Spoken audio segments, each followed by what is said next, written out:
Hindi nakaligtas sa batas ang top 2 provincial most wanted person sa Bulacan matapos siyang arestuhin ng mga tauhan ng 1st Provincial Mobile Force Company sa bisa ng warrant of arrest dahil sa kasong statutory rape.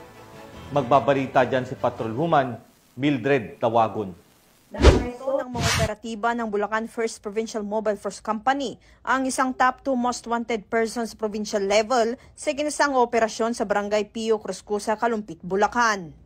Kinilala ni Police Major Norheda Usman, Acting Force Commander ng Bulacan 1st Provincial Mobile Force Company, ang naarestong sospek na si alias Carlo, 22 anyos, binata, walang hanap buhay at residente ng naturang barangay.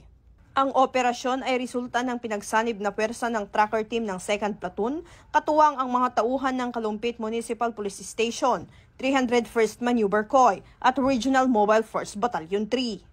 Ang sospek ay naaresto sa bisa ng warrant of arrest para sa kasong statutory rape na walang inirekomendang piyansa.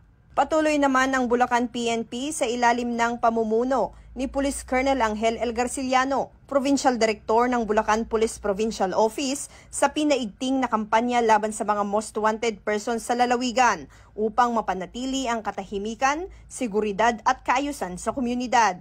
Hinihikayat din ng kapulisan ang publiko na makipagtulungan sa pamamagitan ng agarang pag-uulat ng mga individual na nagtatago sa batas.